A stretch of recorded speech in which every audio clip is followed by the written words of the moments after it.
Assalamualaikum warahmatullahi wabarakatuh. Saya Fadila Ayunintrias. Tema yang akan kita bahas saat ini adalah tentang agresi militer Belanda. Agresi militer Belanda adalah serangkaian serangan militer besar yang dilakukan oleh Belanda terhadap Indonesia antara tahun 1947 dan 1949 dengan tujuan untuk menguasai kembali wilayah Indonesia setelah proklamasi kemerdekaan.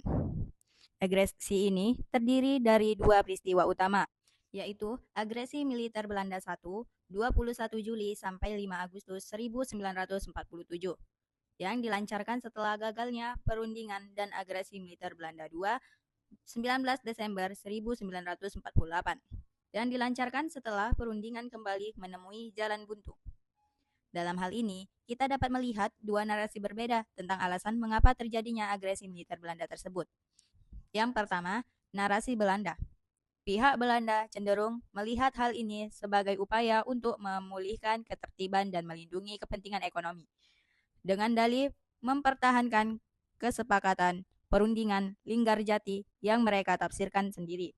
Pihak Belanda juga memandang bahwa agresi ini merupakan tindakan yang memang sangat diperlukan untuk memulihkan ketertiban di wilayah yang mereka anggap masih di bawah kendali mereka.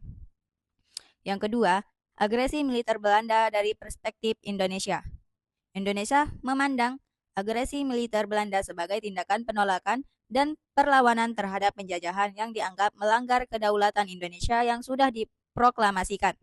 Indonesia juga memandang bahwa tindakan ini merupakan upaya Belanda untuk dapat terus mengeksploitasi sumber daya alam yang ada di Indonesia.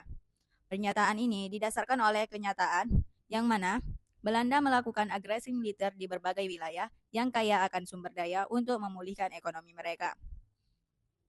Secara singkat, narasi Belanda tentang agresi militer adalah merupakan aksi polisional untuk memulihkan ketertiban dan mengendalikan wilayah yang dikuasai Republik Indonesia, sebab mereka menganggap Indonesia sebagai entitas yang belum sepenuhnya tertata dan terkontrol sehingga membutuhkan intervensi militer. Dan dari perspektif Indonesia, agresi militer Belanda merupakan upaya untuk merebut dan menguasai kembali wilayah Indonesia yang sudah merdeka untuk penjajahan ekonomi dan politik. Padahal Indonesia adalah sebuah negara berdaulat yang telah merdeka diproklamasikan 17 Agustus 1945. Narasi Belanda dan narasi Indonesia mengenai agresi militer Belanda memiliki perbedaan yang signifikan. Narasi Belanda cenderung menggambarkan agresi militer sebagai aksi polisi atau intervensi untuk memulihkan ketertiban dan keamanan di Hindia Belanda. Sedangkan narasi Indonesia menggambarkan agresi militer sebagai penjajahan dan penindasan yang dilakukan oleh Belanda untuk mempertahankan kekuasaan kolonialnya. Perbedaan narasi ini disebabkan oleh perbedaan perspektif dan kepentingan antara Belanda dan Indonesia. Narasi Belanda cenderung berorientasi pada kepentingan nasional Belanda, sedangkan narasi Indonesia berorientasi pada perjuangan kemerdekaan dan hak-hak rakyat Indonesia. Sekian saja untuk kali ini. Saya Fadila Ayunintrias, pamit undur diri. Wassalamualaikum warahmatullahi wabarakatuh. Bye-bye.